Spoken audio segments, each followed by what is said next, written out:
You are listening to Beyond the Verse, a Star Citizen podcast. A show dedicated to Cloud Imperium Games, Star Citizen, and Squadron 42. Whether you fight, explore, unite, and or trade, we bring you news, updates, interviews, reviews, and analysis. So sit back, relax, grab yourself a pour of Radegast, and join us as we go Beyond the Verse. Launch sequence activated.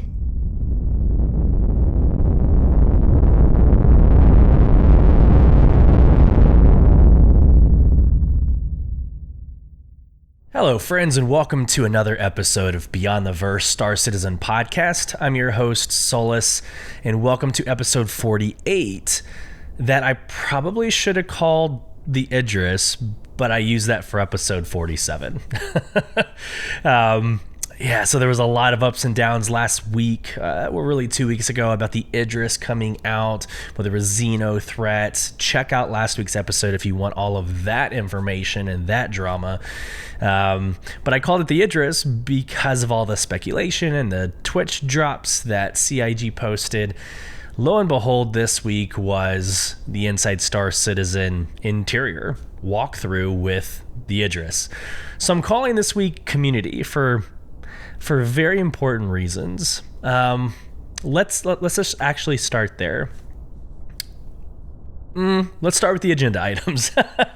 So on this week in Beyond the Verse Star Citizen podcast, you can expect, again, around the community. We'll get into some of the fundraiser success stories we had there. It is March 1st, so we're going to go through a February show review and look at those KPIs and metrics for those of you who care. But then we'll get into the news of this week in Star Citizen. So we'll talk about upcoming increases to ship prices. Jumptown 2.1 dropped. Inside Star Citizen again cover the interior of the Idris. Can't wait to get into that with you, which plays into the title of this week's episode called Community. That is going to be a community capital ship with all meanings of those words. And then we'll end, for those of you lore junkies out there, we will end with the Galactapedia update that has some Squadron 42 spoilers. So stick around for that. But let's get into around the community, your feedback from the community. So let's just start with some of the story, some of the background. Our good friends over at Space Tomato, so both him and his wife, he guest showed on one of my shows. I was able to guest show on one of his shows. We have a really good, friendship, and he's meant a lot to the Star Citizen community. I don't think you can be a part of Star Citizen or watch socials or watch anything on YouTube and not be familiar with who Space Tomato is. And his wife is a lovely, lovely person who has helped coordinate, the interactions between me and Space and the things that happen on his show. She's a lovely person and supports him in every way imaginable. So unfortunately, through the Christmas holidays and through January, they were visiting family here in the States. And when they returned back to Turkey, they came home to a total destruction. Floors, structural damage, all their PC components. I mean, this is their livelihood, right? So I felt called, and I'm trying to remember my decision-making process, but I felt called to do something about it. I don't have all the money in the world. I consider myself blessed, obviously, and fortunate, and whatever you want to call it. But I wanted to set up the avenue for everybody else to be able to support as well. So I decided to create a GoFundMe, and I did. I talked with Space Tomato and made sure that everything was kosher and appropriate for what we were trying to accomplish. But we set up a GoFundMe, and here's the deal. I did a quick little appraisal here in the States on what it would cost to redo flooring, structural damage, PC parts. I mean, my PC alone was almost $3,000, and that was several years ago. So that plus flooring, I kind of made an arbitrary goal of $5,000. And I thought that would take care of, again, the PCs and the structural damage. And in less than 24 hours, over more than 120 donations, we raised $5,599. I don't know. There's no other anecdote or story that more defines the term community in my mind. This was a story about family coming together, friends coming together to show their appreciation. And I had to tell Space this in a direct message, but that we want to give. It's not a matter. It's not a matter of give us the actual budget and let's get down to the cent and make sure that everything's covered. People just continuously wanted to give and wanted to bless this family. And it was very humbling to see that number rise, right? And again, less than 24 hours. You, our listeners, our viewers over on YouTube, you were able to help a family in need. But it didn't come without a little drama. It's not the Star Citizen community if there's not a little drama.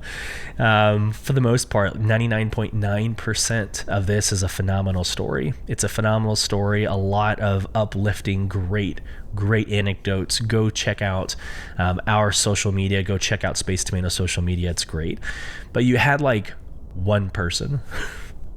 Maybe two. I don't know. I'm being gracious by adding one, but pretty sure it was just one person who had the tenacity to degrade the situation and to bring up Enterprise from last year and how no one came to help out Enterprise. I have to address this. I have to. I addressed it on social media. I'm kind of sad I'm giving it clout here on this podcast, but I have to address this. I did address the Enterprise situation back in episode 19. Go check it out. I do my homework. I am meticulous when it comes to recording everything. Episode 19, I did a stream, a screen share of Enterprise's Twitch, or not Twitch, but Twitter. And I talked about, hey, let's go and support him. And I raised it in the spotlight. Here's the deal though. In episode 19, I didn't have the platform that I do now. And so I wanted to help. I wanted to shine light on it, but I knew me starting a GoFundMe or something along those lines, it would fall flat. It wouldn't do anything. But I did, and the community did come through for Enterprise, and he's very gracious or grateful. He responded back to that post a couple of days ago, saying how welcomed and how humbled he was and how blessed he was from the Star Citizen community. So I guess the PSA I have here: do better. not like do better with your insults, but how about be better? Just be a better person. It doesn't matter, even if no one came and helped out literally anybody else. We should be happy when it does happen. We should be happy for Space Tomato and his wife. We should be happy that that's one less family that has to go through some bullshit that is out of their control. And again, because of y'all, listeners, viewers, we were able to help them out. So this is more about y'all.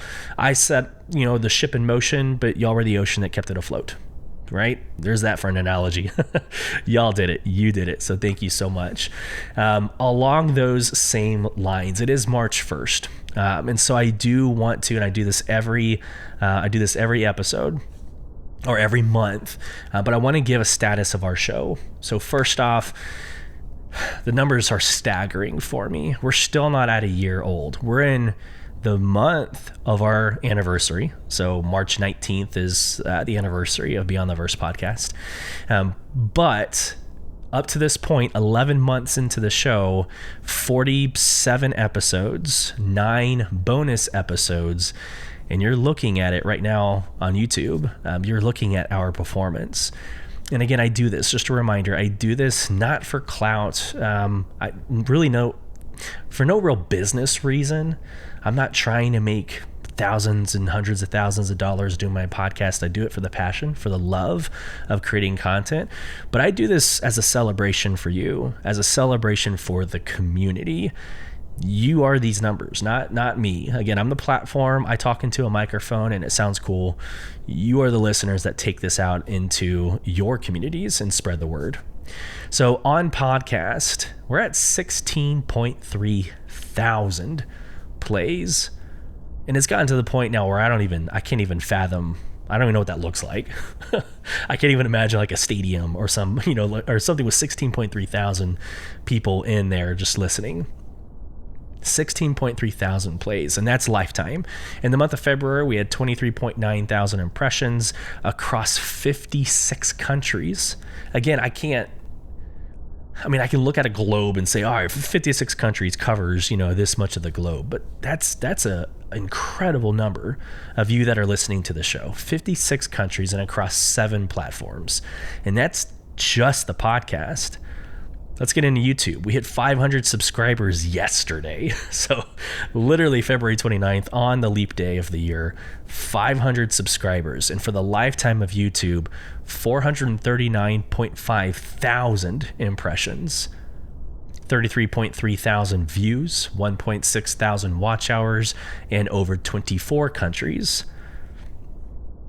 Twitter, 1.3 thousand followers in the month of February, 165.9 thousand impressions, 4.2% engagement rate, 2.8 thousand likes, 251 replies, 413 retweets, and 746 link clicks. These numbers are insane to me. And there was a point in the maybe 2 or 3 months into the podcast where it was tangible. Like I could picture, okay, I got this like cool group of, friends that are following, and then it grew and I was like, okay, all right, well, I'm doing something right. These numbers at this point kind of mean nothing to me. 746 link clicks. I mean, that's crazy. That's crazy in 1 month. TikTok, 685 followers. In the month of February, 7.5 thousand video views, 5.5 thousand reach, 50 profile views, 232 likes, and 41 comments. Last, Instagram, kind of our, redheaded stepchild. 204 followers. In the month of February, 1.9 thousand impressions, and over 465 accounts reached. And then, of course, I always have a little section in the bottom right of this infographic for special guests, right? Just to keep a historical reference or document for who has special guested on the show. And again, that's Conniff, Joran, the Astropub, Blasphemous, Authentic Young, Starjump, Galactica, and Space Tomato. And by the way, a formal request has been put in for Jared Huckabee to be part of this podcast. So stand by for that. I went through not Spectrum, but the ticket system on the RSI's website. We're going to try to get Jared on and learn more about who he is in his role in Star Citizen. So we'll see what happens. So again, for no business reason, I do call it our value proposition, but it goes on a pinned tweet on the profile. And when I do reach out, I usually provide that infographic, for content creators, for developers, for any sort of marketing event as a way to show the clout, right? To demonstrate what we're capable and our reach, your reach as the Beyond the Verse podcast community. You can kind of sense a theme here. I'm calling this episode Community for a reason. All right, let's get into the Q&A and polls for last week's episode 47, the Idris and Star Citizen.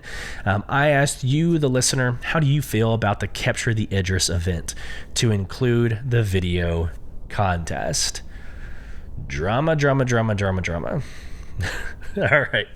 Let's get into the quotes first. I'll respond and then kind of my reactions to Capture the Idris. So let's do this. All right. Nora, quote, ships as a grand prize seems great for game hype. Some people will love fighting the whole server trying to win. Personally, I like the Halloween helmet event more because I actually have a chance. And I think that's kind of the overall sentiment, having a chance to get inside of the Idris. So let me just tell you my story real quick. Last week's episode, we record on Friday mornings, as always. Friday was the launch of Capture the Idris. So I had zero reaction to the event. It literally launched, like maybe 10 or 15 minutes before I started recording. And so it looked cool on paper, couldn't wait. Let's do this. Got into the game, and I tried twice. The first night that I tried, I spent 30 minutes server hopping. And I think that is the vast majority of you out there. So for 30 minutes, I went from server to server to server, just looking for the priority mission to drop on my HUD. Never saw it once for 30 minutes. And that's not that long. Some of you tried for hours. But that first night, 30 minutes, tried to find just the mission alone. Could not find it. So I kind of gave up throughout the next couple of days. I was like Friday night. So Saturday, I read the firestorm that was going on social media. No one could find it. When they could find it, all these issues. And so I lost all motivation to try to find the Idris, to try to board the Idris, just to see the interior. Here's the deal. I have an Idris. I've got the JPEG. It's a very expensive JPEG. But I've got the JPEG. I even have the aftermarket kit. Cool. I don't need to win shit. I don't need to. Don't need it. I'm blessed in that sense where I have it, and will someday, well, my kids someday will have access to the Idris. I just wanted to see the damn interior. And shame on me for thinking that somebody would bore the Idris, take it over and control it, and just let the community have at it, right? Hey, come board, come tour the Idris. This is super exciting. Yeah, no. Like, I think maybe one content creator posted a video of that happening. But for the most part, people would take it over. Then they would just hop from QT to QT or jump point to jump point. They would stop in mid space. And then Tyler Whitkin comes on social media and clarifies it's not how much time you control the Idris, period. It's how much time you control the Idris in combat. So here's what would happen. They would tell part of their org members where they were, and people not in their party but in the org would go and do a little pop shot. They'd come by, fly, hit it a couple of times to count, right? To count the ticker, to count as combat. And then they would fly to the next jump point, or the next locations. They would tell a distance and direction. They would go. They would sync up and say, all right, coming out of QT, 3, 2, 1, boom. And they would come out of QT. That same org member, not part of the party, would go and shoot them a couple of times, count as a combat ticker, and they would just keep going. So gamers will be gamers. I mean, I don't know how else to say it. Gamers will be gamers. They will game the system. And that's fine. This is not me bitching. Like, I'm just telling you a story. This is what happens. And so it felt very reminiscent of last year's golden ticket, the F8C golden ticket. A lot of people complained that it was a streamer contest and a content creator contest, and people complain. I've said it like I think maybe once, but the ship showdown event is like a popularity contest. They who have the most followers or the most in their organization will probably win because they're putting everybody towards one vote. You saw it because the Carrick didn't win, and there's no excuse for the Carrick not winning. Not to get it in that soapbox for this episode, but so the firestorm, the streamer firestorm, the content creator firestorm, the large organization firestorm. Well, I ended up trying again on Sunday. And I actually found it. So I got the mission. I found it. It was, again, chasing from point to point. And they would lie. They would say, okay, we're going to stop here for a couple of minutes. Everybody, try to come as fast as you can. Then you'd get there, but then they'd slowly move. And then they'd fly off. Because you have to EVA your way onto the ship. The garage was full of destroyed vehicles. So you'd have to get close enough to EVA onto the ship. Okay. I got on it. I finally got on it, and I'm trying to remember how. Somebody with a mantis quantum dampened, or I guess quantum dampened, where it couldn't move for a couple of seconds or minutes, and I was able to get close enough to get on. I EVA'd into the garage. I got just to the stairwell. And then once they QT'd again, I glitched through the floor and was floating in mid-space, in the middle of space. So there's my story. It is what it is. I was a little upset. Again, Friday and Sunday, I was a little upset that it didn't happen. At the end of the day, though, I don't know. I don't think I care. I know it's coming. I know it's soon. Trademark. I know it's soon. But I didn't really think too much of it. But then on Monday, This Week in Star Citizen comes out and announces that Inside Star Citizen would have a developer walkthrough of the interior. Done. That's all I wanted. So I'm a happy camper, right? When they announced that Inside Star Citizen was going to walk through and show pictures and talk about it, done. That's exactly what I wanted out of this event. So I told you I would not do that right in the middle of Q&A, but Nora, you made that comment and I wanted to respond. So there's my reactions. Let's go back to the Q&A to a Disowned. Disowned, quote, could the event be better and more inclusive? Yes. I wish everyone had equal chance at finding the event, however. The excitement of finally locating it was thrilling. We will have more opportunities. Absolutely. And Disowned was actually with me whenever I made it onto the Idris for 10 seconds. So it was fun. It was kind of a neat little org event. So there's 3 of us or 4 of us that were hopping from location to location. And so we were on Discord and, of course had our venting session there. Groza, quote, excuse me. We server hopped for a bit and then we said, screw it. I had a great night multi-crewing the A2 and doing all sorts of different missions as a team. It was a blast. Thank you, Idris event. What a phenomenal response. I not only like Groza, he's not only a beloved member of our organization, but in an unbiased, I love that response. Screw it. You didn't get your F8C Lightning ticket? Cool. You had another opportunity a couple weeks ago. And there's going to be more opportunities moving forward. You didn't get to board the Idris? That's fine. That's fine. In a couple of months, the Idris will be out. And somebody on the server will have one and say, hey, come to this Armistice Zone. Check it out. Have a great time. Right? I don't know. I don't want to be this guy. But it's like when gamers, really when anybody, let's just get really fundamental here. It's almost like the story of the person, on the train. I'm going to be happy when I get to my next stop. I want to be happy when I get to, when I become 13, I'm a teenager. I'm going to be happy when I become 21 and I can drink alcohol. I'm going to be happy when I get married. I'm going to be happy when I have kids. I'm going to be happy whenever I have a job. I'm going to be happy when I have grandkids. I'm going to be happy when I'm on my deathbed and I'm saying bye to everybody. And you've ridden this train that has never stopped and you've never been fully happy. Right? I kind of think that's how some of us are viewing Star Citizen. I'm not going to be happy until the F8 comes out. I heard it's coming out. It's going to be so awesome. The F8 comes out and now we're like, okay, what's next? I feel like people didn't cherish the fact that the F8 that has been teased for several years was now out. There was more bitching about the way the ticket system worked than it was about, hey, we finally have this amazing ship. And then people have forgotten about it.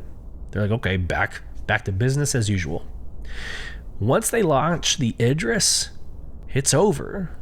There's no more Idris capital hype. There's no more, the Idris has a freaking gun range in it. It's got a gym in it. It's got all these things that don't exist in other ships. It comes out, we're going to have fun with it for like a week, maybe 2 weeks. And then it's old news again. Maybe only like 100 people would have it on a server whenever they're server meshing and dynamic server meshing. Maybe 100 people or less would have the Idris. It's going to be rare. But you'll probably end up being able to buy it in game at some point. It's going to be gone. This fun, this excitement is all going to be gone. Squadron 42, it's finally going to be coming out. If not this year, then next or whatever. It's going to finally come out. Once it's out, you're going to beat it in 5 hours. And then you're going to what? I can't wait until episode 2. Enjoy the ride. And Groza's quotes, we server hop for a bit, then we said screw it, and then had a great time.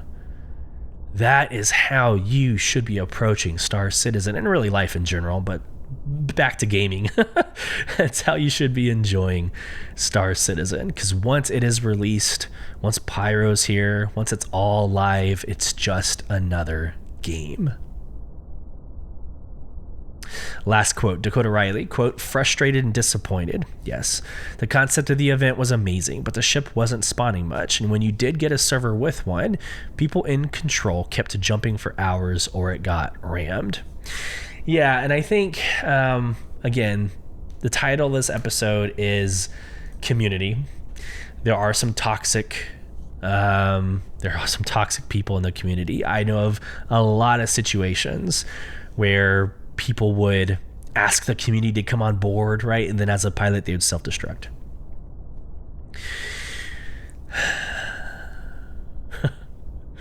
I don't know how I want to respond to that. It is what it is. Can you self-destruct? Yes. So is that a game loop that should be allowed? Okay, that's fine. No one's going to police it. But is it a pretty shitty thing to do? Yeah. Yes, it is. All right, episode 47, polls. We asked, what is your preferred archetype of flight combat? Again, Inside Star Citizen last week talked about master modes. And so I asked that question and provided snub fighter, light fighter, medium fighter, heavy fighter, gunboat, and frigate. And no one voted for frigate because those don't exist right now in the game. That makes total sense, right? But we did have the winner as 42.9% heavy fighter. So heavy fighter, Scorpius, the F-8C, right, just to name two of them. But heavy fighters, that's 42.9%. In second place, 35.7% light fighters. So I'm thinking the Arrow, the Gladius. And then a 7.1% medium fighter. This is kind of funny. I think that's a Hurricane. Hurricane might be heavy. But like, I don't do medium fighters. I can't name I can't name off the top of my head like a medium fighter. That's embarrassing. Anyways, gunboat and snub fighter came as a tie at 7 point, and medium fighter, all three were 7.1%. So snub fighter, that's like your Archimedes, that's attached to your attached to your Phoenix or your Constellation. That'd be a snub fighter. Your MX, your Fury MX, your Furies, those are snub fighters. And then your gunboats is like the Redeemer. I actually love the Redeemer. I know the Astro Historian does not like the Redeemer. I like it. And then no one voted for the frigate because those don't exist. All right, we're like, I don't know, a quarter into the podcast, and we're just now getting into This Week in Star Citizen. So thanks for bearing with me. Again, the theme of this is community, so we're going to keep jumping back and forth. We're going to be covering This Week in Star Citizen. We're going to talk about price increases for ships, Jumptown 2.1, which was the theme of last night's Org Night. Go check out Org Night, episode 10. It was a phenomenal 2 hours. We'll talk about that when that part of the podcast comes up. Inside Star Citizen, and then we will end with the Galactapedia update. Sharing my screen for those of you on YouTube. Quote, happy Monday, everyone.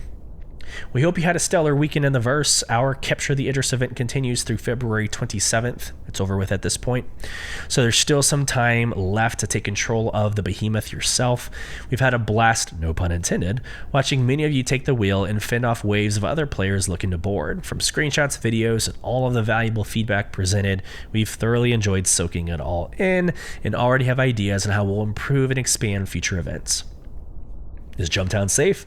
Gear up and find out this Tuesday. Whether you're a responsible civilian holding the law or a rambunctious rascal looking to cash out with a contraband, we'll see you planetside.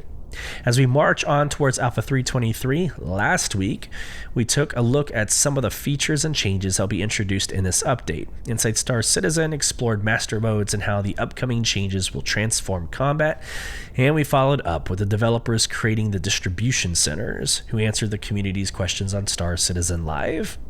In case you missed it, we also announced the biggest celebration of all things Star Citizen and you, our epic community. So save the date for this year's CitizenCon in October. I'm wearing the shirt for those of you on YouTube that came out for last CitizenCon. We can't wait to see you there. If October feels too far away for your next hangout with other like-minded people, you can check out Bar Citizen for events near you. We hear there's going to be one happening in Manchester this Saturday, and we'll be there. Cool. Yeah, and again, unfortunately, I will not be going to CitizenCon this year because my wife and kids deserve that budget. I don't. It's not that I can't afford it. I don't want to afford going to this year's CitizenCon. But we'll do a live stream. We'll do something fun from a community standpoint. All right, so this week, Monday, we had this article drop. Tuesday, lore post, which is the Galactapedia update. Jumptown global event started. Thursday, Inside Star Citizen comes out. We'll watch that together here in a couple minutes. The Jump Point February issue, I checked before recording. It's Friday right now. I checked before this recording, and it's still not published. So Jump Point February 2024 has not been published yet. And then Friday, the RSI, so later today, the RSI weekly newsletter. There is not a Star Citizen live episode this week. So there you go. And while I'm here, I'm just going to do one more check. I'm going to go to accounts, subscribers, because I want to give you the latest and greatest when you're listening to this podcast. So Jump Point issue 1106, December 2023. So it's still not published at the time of recording this episode. For those of you on YouTube, I'm sharing my screen. Just there you go. So subscribers, there's your Jump Points. I love the Jump Points. They do a lot of work putting these together. It's great aesthetically, beautiful images, great stories if you want to know the background of some of these things. So I'm looking forward to that when it comes out. So, okay. Price adjustments. I mean, I guess I could share my screen. It's just a quick little announcement, but just kind of a larger conversation here. So, quote, upcoming Anvil Hornet price adjustments. Seize your chance to secure the current prices of the Anvil Hornet F7C, the Hornet F7C-S Ghost, and the Hornet F7C-R Tracker before prices will be adjusted after the Jumptown event ends on March 11th. So I guess, I don't know. I don't have a problem with this. Again, social media, CIG is trying to milk us for all of our money. What are we getting for the increase cost of these ships? Well, which I think that might be a more fair question. Like maybe a why they're increasing would be a nice additive if CIG would consider that. Hey, this is increasing because, and they can be as honest as they want to be, right? It's increasing because inflation. The F7C Hornet's been out for a long time now, and it should be cheaper years ago than it is today. So just tell us, right? Like, just tell us it's because of inflation, or maybe there's additional features that the Hornet is getting. Maybe it's now that we have the Scout, the Cutter Scout with the new radar system coming in with patch 323. I think it's 323, but you have all these like new things. Maybe, I don't know, maybe the tracker has more updates, but give us kind of more of a reason why this happens. I think last year, like the Cutlass got an increase. A couple of other ships got an increase. I think we need to be okay with this, but meet us halfway, CIG. Like, as a community, we should be okay with inflation, things costing more than it did 10 years ago. Roger. I think we can all stomach that, right? It's a business. Just tell us why. Take that extra couple seconds and tell us why. Let me know your thoughts. I'm probably going to ask that at the end of this podcast and the Spotify. Just what are your thoughts on price increases overall? Ships, maybe the game, I don't know. Everything in general. What are our thoughts? Yes. All right, let's fast forward to Jumptown. Again, Jumptown, Inside Star Citizen, Galactapedia update, and we'll wrap up the podcast. Last night's Org Night. Let me just put this up on a shared screen for the aesthetics. Last night's Org Night, phenomenal. Please go check it out. 2 hours worth of us and our shenanigans. It was great. We wrote an entire operation order, planned it out. I did a reconnaissance mission earlier yesterday where I flew the Eclipse, just like the first time we did Jumptown. So I took the Eclipse, got my eyes on the objective, radioed into my Discord, hey, scene safe, everything looks great. And then the whole, it's so sexy, guys. Like, I'm in my Eclipse looking at Jumptown, I radio it in, and like my entire fleet just flies overhead. See an A2, an M2, C1, 8 freaking, combat ships flying in. It was a really, really awesome experience. And it was on the Moon Walla in ArcCorp.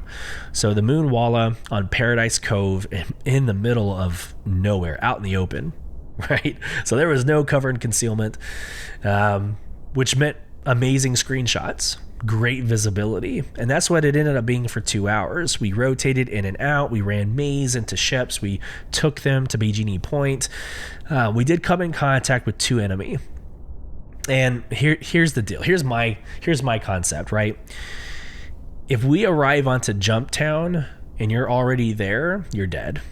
We're not going to ask whether or not you're safe. I am not going to get 16 of members of my org killed by one person because we're trying to play safe.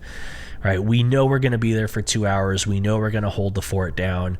We're going to kill you if you're there. Straight up. Right? We're not going to ask if the scene is safe. We're not going to knock on a door and say, hey, are you friendly? Because 9 times out of 10, you're going to say you're friendly. You're going to do the friendly spin. Right? In the community, there's something common called the friendly spin. You're going to spin. And then once we turn our backs, you're shooting us in the back of the face. Right? So we're not doing that anymore. So we get there. The scene is actually safe. No one's on ground. So we occupy. We start running maze. And then we had one person show up in an F8C, and they were peaceful at first. Now here's, again, a caveat. If we're already occupying and you show up, we're going to show our presence. You're going to know that we're there. We're not going to hide anywhere. You're going to know we're there, and we're going to basically follow you, guns drawn. We're not going to pull any triggers, but the moment you do something stupid, we're executing. Right? So these are concepts in Soul Provision that we're executing. It's just the way we have to do business, because I'm not going to get 16 of us killed. If you're an org member, if you're an org organizer, you know what that means. When you get your entire org killed, it kind of kills the entire mood for the entire night, and you have to reset, and the planning and communication, all that goes right out the window. So if we're already there and you show up, cool, welcome in.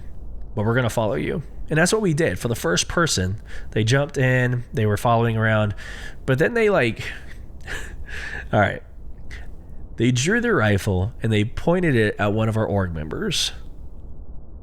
All right. In the military, we say shout, shove, show, shoot. That's the escalation of force. Shout, show, shove, shoot. If you're pulling a weapon out on us, we always have to be engaged one level further, or you're dead. Right? So if someone's shouting at you, you've got to be shoving. You always have to be one level of escalation more than your enemy, or you're dead. So if you pull your rifle out, we're putting rounds down range. And that's what we did. We executed. So that person got canceled.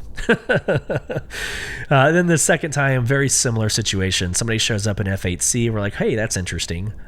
So we buzzed them. We stayed around them. It's okay. They can land and do whatever they want to do. We're not going to be aggressive at first. But the moment he targets one of us got targeted. We canceled him. And it was fun. We chased him with 8 different ships. So it was a really fun, you messed around and found out. So that dynamic is super fun. I think that's the best balance, right? We're probably really aggressive when we first show up because we got to take it over and protect what's ours. But I think it's a good balance afterwards. When someone shows up, we have a security detail that attaches themselves to the guest. And you can, again, do whatever the hell you want to do. We're not going to stop you. We're not going to block you. We're not going to be that organization. But do something stupid and watch 16 of us put rounds down range. All right, Jumptown. I don't know. That's a pretty good summation of Jumptown. It's a really awesome opportunity, puts the entire server basically in one location around Stanton and just shoves PvP into a game loop.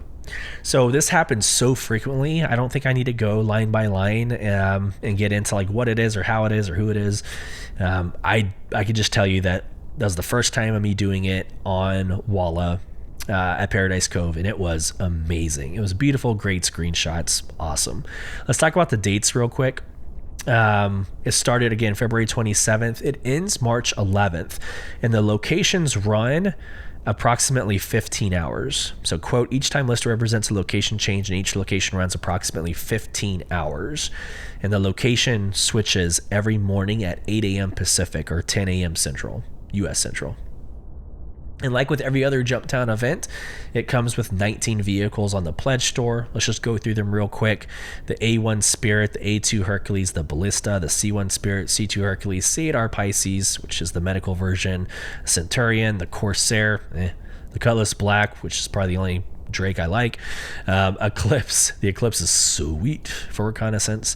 The F7C Hornet, the F7CR Hornet Tracker, the F7C Hornet Ghost, the Gladius, the Nova, the Prowler, which is still buggy. I would not recommend getting that drop ship yet, although it's really cool on the inside. Moving on. Spartan, the Storm, and the Storm Alpha Alpha. And really quick, for those of you who care about my hanger, which I know none of you do, I did get the C1 Spirit a couple days ago because I wanted just a really nice everyday cargo runner. And then, of course, the A1 Spirit becomes available, and I'm like, hey, I could use that as a bomber.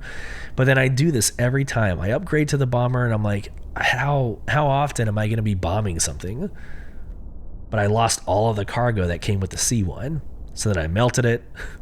I bought the lifetime insured mule from buyback. So I got that back, and then I converted that lifetime insurance into the C1. So I'm back at the C1 again. But regardless, the A1 Spirit's a nice bomber. How often are you going to be bombing things? Real quick, Warbond update. The Animal Ballista is a Warbond update, and the Crusader A1 Spirit is a Warbond update. So again, Jumptown is a shitload of fun. Go join an organization. It is a phenomenal time. Inside Star Citizen, we're here. All things about the Idris. This is what I wanted from a week ago when they announced Capture the Idris event. I just wanted to see the damn inside. Just wanted to see it. I did not want to deal with taking it over and holding it down, although there are some really awesome stories that came from the community for those that were successful. But this Inside Star Citizen is amazing. I want you to watch it. There's a lot of talking points. I'll try to describe the imagery from time to time, but for the most part, John Crew and Nathan do a phenomenal job in describing the Idris. It's not coming out anytime soon. Maybe at the end of the year, maybe next year, but you'll hear Jared Huckabee mention the reasons, the barriers that they had to get through first, like resource management, just to name one. But resource management that needs to come online, as well as you'll hear him say it. There's like 3 or 4 items. Server meshing needs to be involved as well.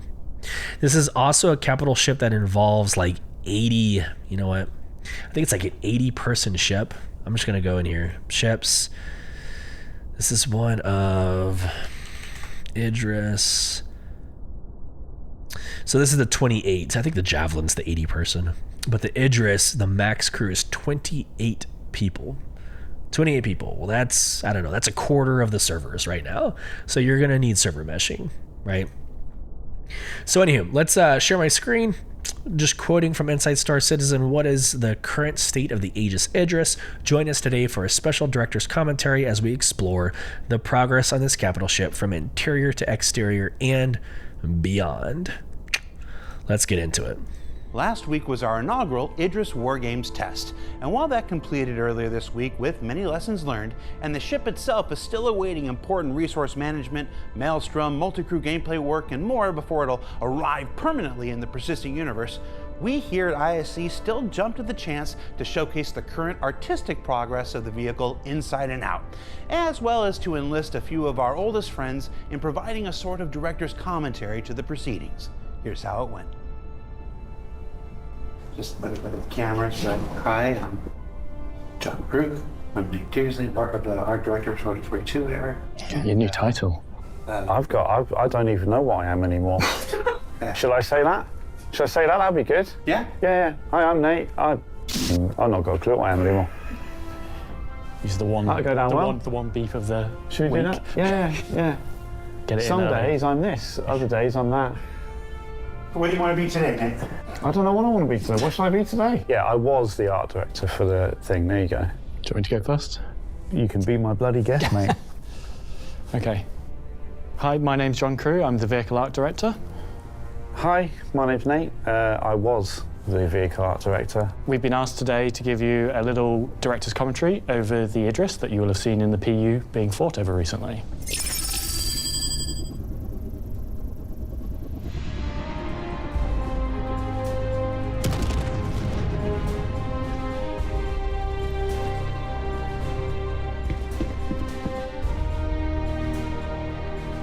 So the exterior. Sorry, so if you're watching on YouTube, you see me laughing. That was a really funny video. They're in the they're in the Idris. They're in like the overlook. So you've got a worker on the overlook that tells a Gladius that they're good to go. And so the Gladius lifts up and starts to take off, and it clearly the door wasn't open, and so it ran into the door and blew up.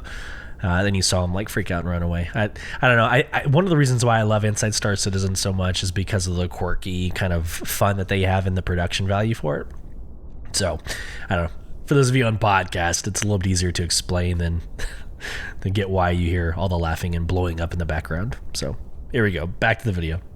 This has had quite a few iterations over time in terms of not the shape. The shape stayed the same, but how like the breakup, the materials on it.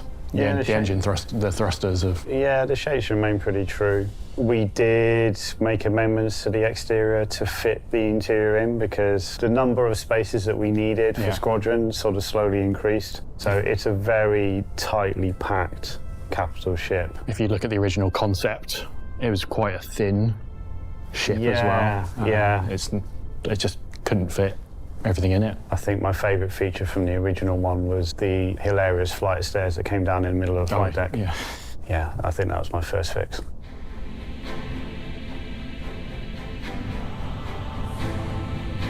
Then we're gonna fly into the back of it, which is the way most players should normally enter the Idris. Landing gear deployed.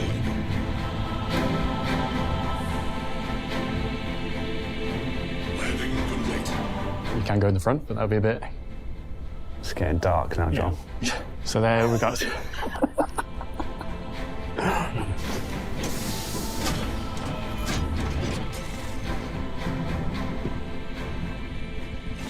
In Squadron, there is space for 2 Gladiuses, Gladii, and there's a space for the Argo MPV at the back, but you can technically fit 3 ships in here. Yeah, when you first land, you'll sort of notice that the exits for the hangar are generally sort of at a lower level. One of the things we do a lot of throughout the ship actually is just slight changes in elevation, even though you're on the same deck. And the general layout is fairly symmetrical, I would say. The ship, when it was first put together, was really sort of, I would say, designed from the inside out. So there was a lot of amendments on the exterior to make the interior, interior to me is always king. You spend a lot longer on the interior of the ship. So we sculpted the exterior skin around that. If you were to hide that exterior, I mean, there is no breathing room. It is like a bit of an engineering masterpiece, to be honest. This is where the MPUV hangs from the ceiling. Skydiving also. Yeah, I've watched many people accidentally fall out the bottom of the Idris in that. It's a very, very cool functionality of the Idris. So the MPUV personnel is top loaded, so it's hanging from the ceiling, and the bottom opens up, so it drops the MPUV into combat or into the not combat. You wouldn't fight with an MPUV, but right, yeah, you would drop it into the operation, whatever you're doing. But it's a very cool aesthetic. I don't think it's done in any ship up to this point, so that's a very new nuance to the Idris. Atmosphere out that hole, so don't do that. Or if you want to recreate the alien dropship scene, it's pretty cool.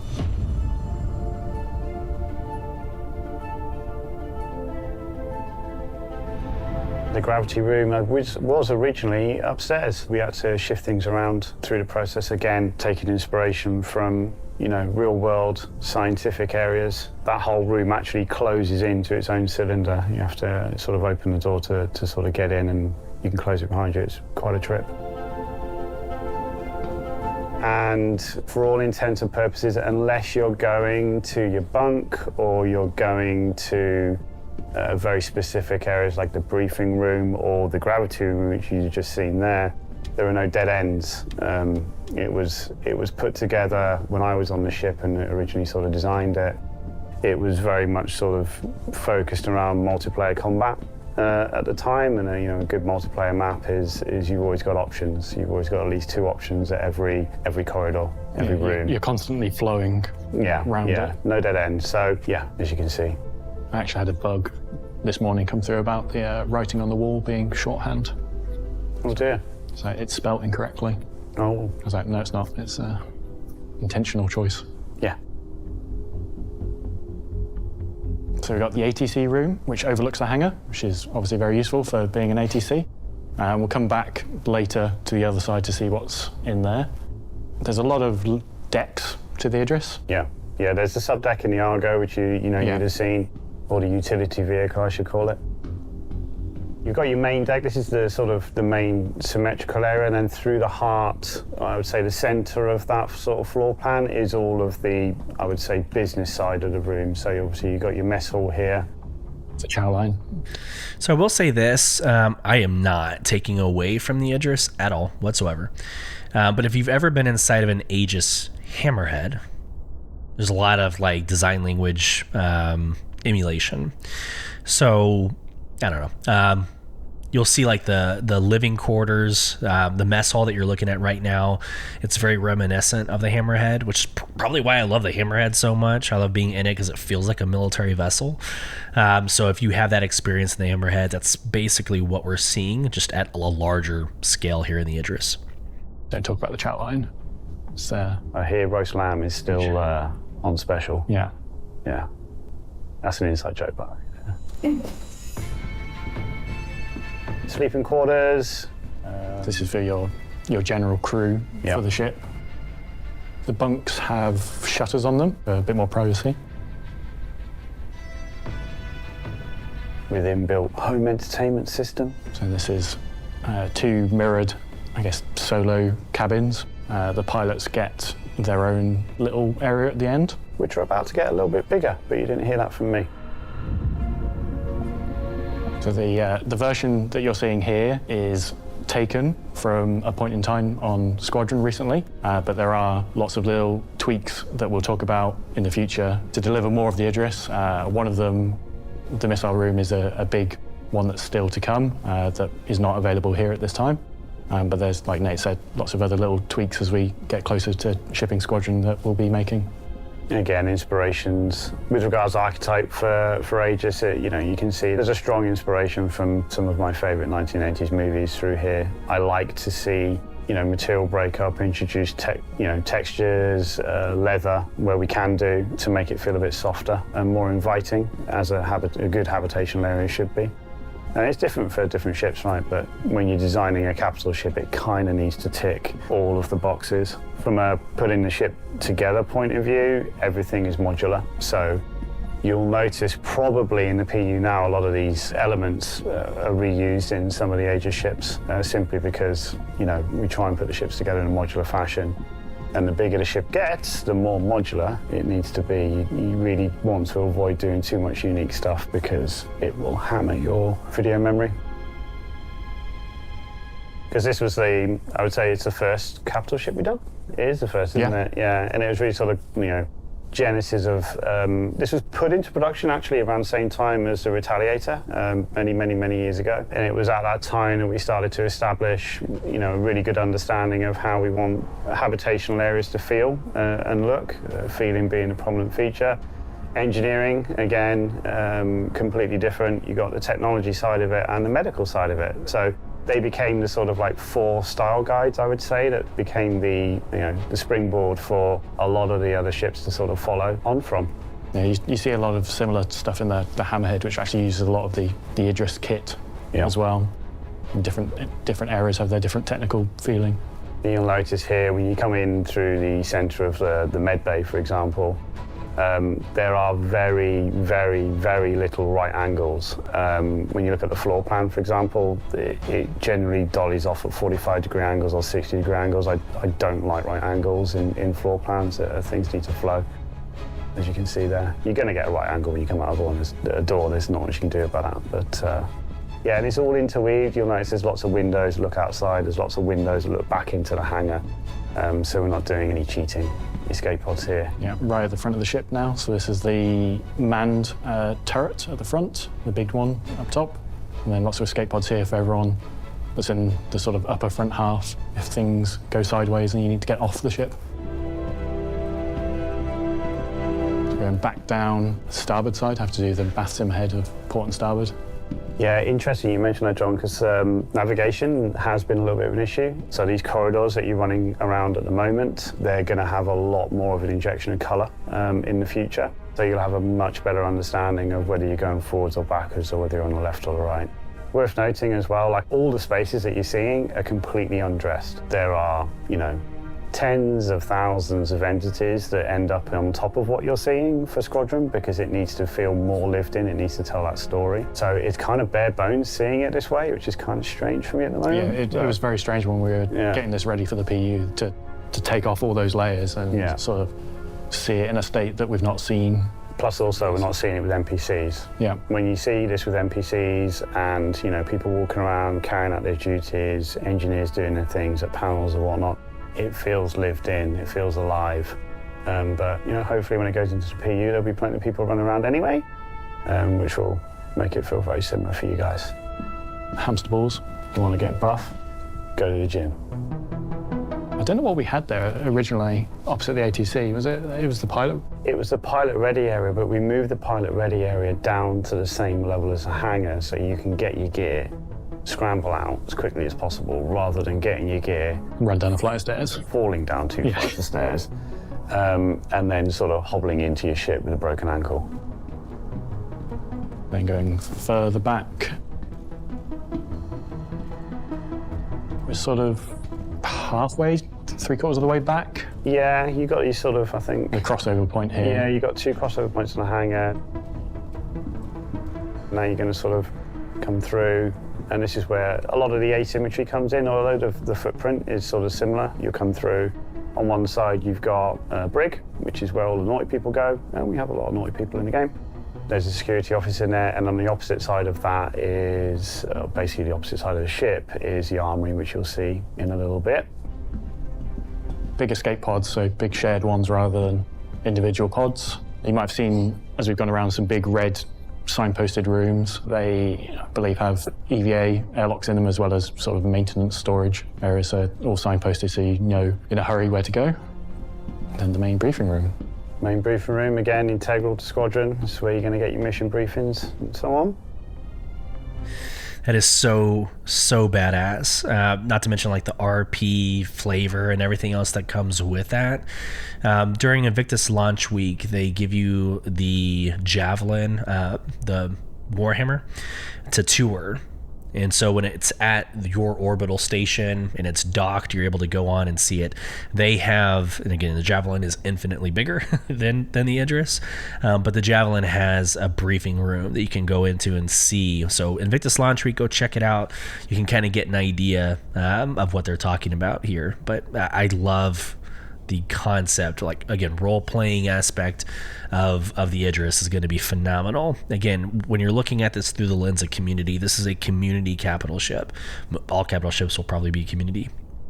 But for 28 of you piloting or operating this ship, imagine the org nights that you can have. Right, you start off in the briefing room, put all of your org mates right here inside of these chairs, give them a briefing operation order. Yeah, it's kind of cheesy, but why else are you playing a space simulation? Right. So anyways, this is going to be an amazing aspect to this ship. So love everything about it so far. It's a big ship. Yeah. There's a lot to it. Like I say, there's a lot crammed in. Yeah. Now we're in the opposite side to where the brig was. So this is the armory and shooting range. Quite a bit of inspiration from RoboCop. Yeah, as you can probably all tell, I'm a bit of an 80s buff when it comes to the movies. When I had to do things for real, actually build things, it visually makes quite a big difference to me as a visual kind of guy. That firing range area is another one of the areas that has changed around a bit over time, because it was an all-in-one. I think it was on the other side as well. Yeah. I think we flipped it, and then we got into the logistics of, you know, what happens if you take your gun away from there? What's going to happen to you as a player? So there was, you know, you're not supposed to walk around a military ship with a firearm in your hand, basically. So yeah, lots of minor changes there, more for the social experience. So this is above the rear of the hangar, not all the way at the back, because it has two lifts that go down to, or one lift that goes down to the... Two? Yeah, one each side. There's one each side that connects with the hangar, so if you're bringing in supplies or getting ready to go out on a long journey into the depths of space, you can, you know, utility vehicle drops the cargo off and you can load up pretty efficiently.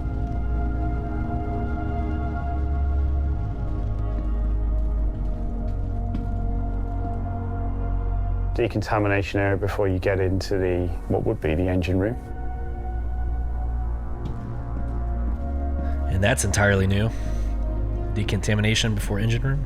Very different feeling, like we talked about, compared to the rest of the ship. Yeah, it's the thing with Aegis, we sort of looked at a lot of real-world scientific, I would say, you know, hydrogen colliders, nuclear reactors. CERN was a big sort of inspiration with a lot of the paneling and general sort of feel. And that's continued in the Gauntlet and a lot of the other Aegis ships that you'll see. And then you'll have seen them dotted around in all the corridors, but there's a lot of wall panels that hold all the components. So whilst we do have some big capital size components like in the engine room, there's a lot of sort of secondary redundancy with all these extra wall panels dotted around. So if one area of the ship goes down, it's not completely scuppered. You can still route power around. Yeah, it's the interesting thing in the original design document, John, where if life support systems went down on the rear of the ship, there was actually sort of like large bulkheads that close that section of the ship off, so the rest of the ship can survive.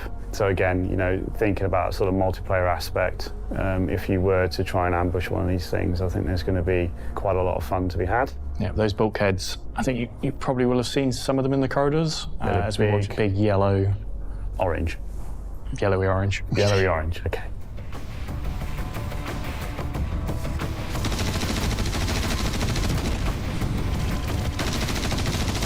The layout as well, the engine room, you'll notice, is pretty much, if you were boarding the ship from the hangar, pretty much the most well-protected room of the ship. Again, with that multiplayer feeling in mind. I think going off, do you remember Titan mode? Squadron, not Squadron, Battlefield. Yeah. Really just trying to create this sort of layer up on layer until you get to the engine room to make that quite difficult to ultimately disable the ship. Like we talked about, there's a lot of flow in the interior, but there are those areas that have very distinct choke points to get to. Like the bridge is one, whilst there is multiple ways to get there, they're quite well defendable, and then the engine room is the other. So those are two areas you really don't want people getting to uninvited. Yeah.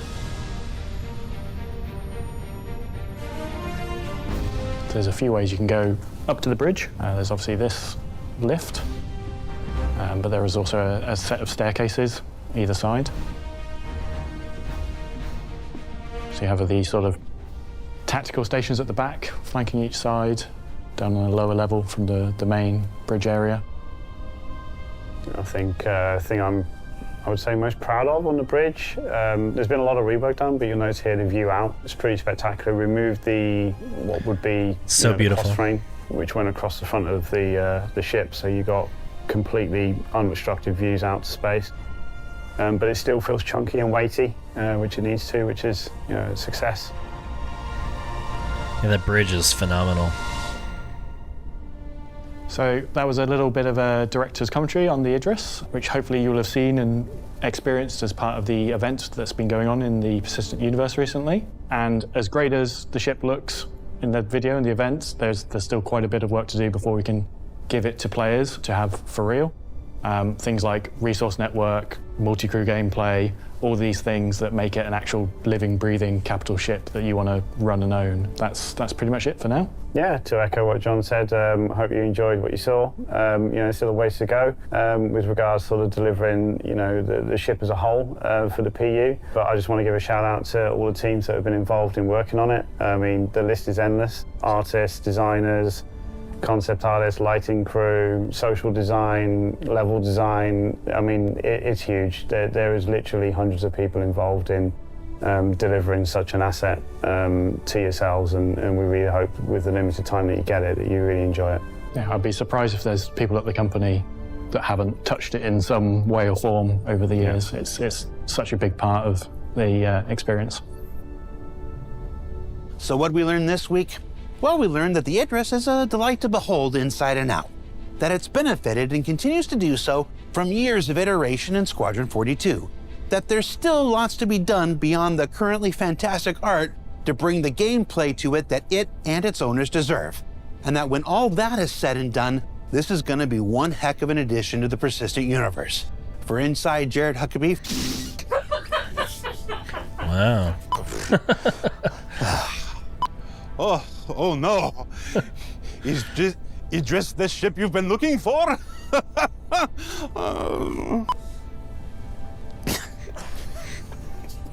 For Inside Star Citizen, I'm Jared Huckabee. Thanks for letting us share the process of game development with you, and we'll see you all here next week. Some weeks you have it, some weeks you don't. I love that.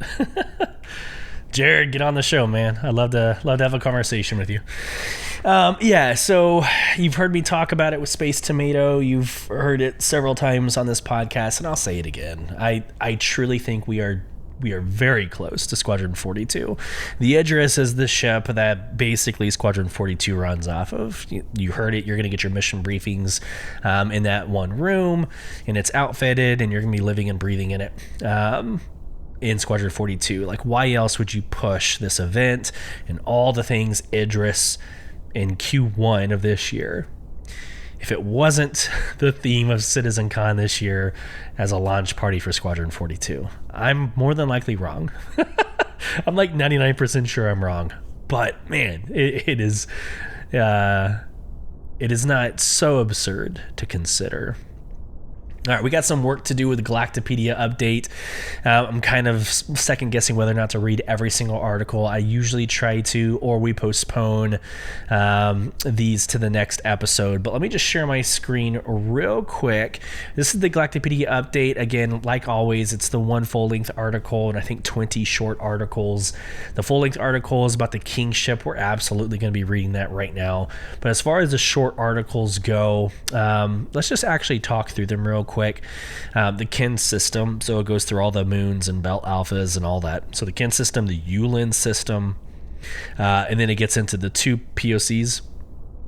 Well, really just the one POC, but Buloy Satabo is the founder of the Buloy Satabo Suli, and then the Mirai, the makers of high-performance spacecraft. And we've done a lot of reading, and there was a Jump Point edition that talks about Mirai and its history, so I might push those to a later episode. But let's go into the full-length article for Kingship. And I think first off, this image that populates right here, that is such an amazing image. Imagine when you're playing Squadron 42 and you see this thing pop up, probably shit yourself a little bit. But let's go. Vandal Kingship, here we go. Kingship is a military designation for Vanduul capital ships that serve as the apparent flagships of some especially large Vanduul clans. The Kingship is the large type of Vanduul capital asset encountered and is the most powerful class of known warship. Functionally, the Kingship is a dreadnought, fleet carrier, command and control ship, and assault transport combined in a single hull. They are very rarely seen and have only been observed during large-scale Vanduul raids. When present, they operate with a large number of other craft, including ships of the line, support vessels, and screens of skirmishers.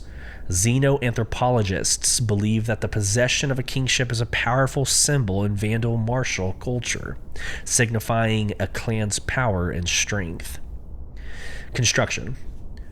While the method of a kingship's construction is unclear, based on scans of the ships and evidence collected from raid sites, they seem to have been built in zero-gravity environments with the aid of advanced technology.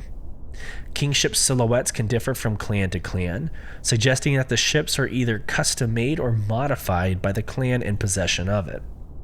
Clans may add weapons, armor, modules, and other pieces to the base ship as they conduct raids and grow in martial prowess. Encounters.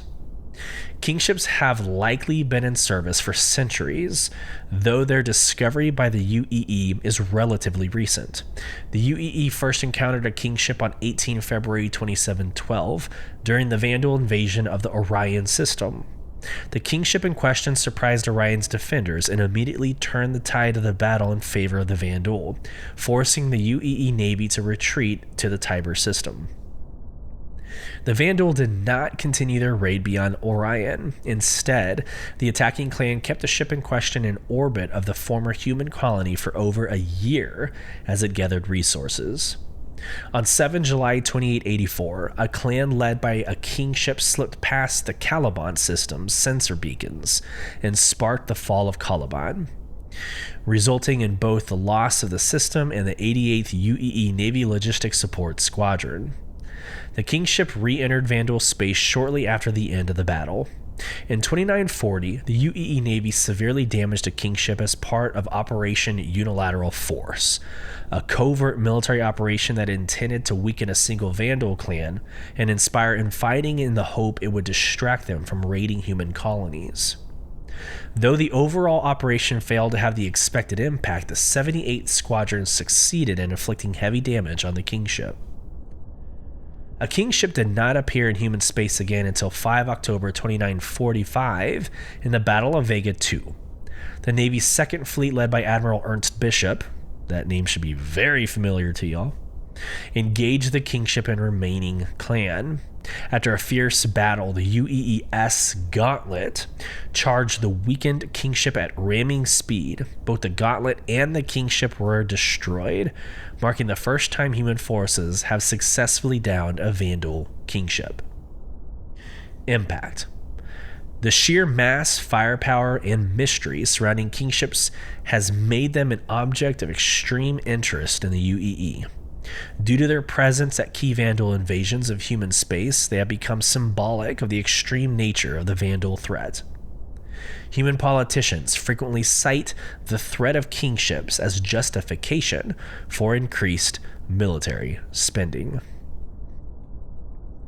Love the Vandal kingship. The aesthetics, the story, obviously in Squadron 42, this is your enemy. The Vandal are your enemy. It's also how that beloved video that we saw at CitizenCon ends. It actually ends with the first animation of the Vandal that we've seen to date. So, I don't know. Super awesome. It goes with my whole Idris conversation. Like, they're talking about Vandal, which is nothing new. They've done it before. I'm just saying the timing is like perfect for what I'm surmising. So there you go, guys. I will go ahead and hold off on reading the rest of the Galactapedia until next episode, if we even get to it. But there's a lot of good information there. I love reading about the planet systems. Good information, but this is also information that's probably going to end up changing over time. I just like it because it generates that speculation and a lot of good conversation. So there you go. Well, thank you for joining us in episode 48. I almost forgot what number we were on. So thanks for joining us.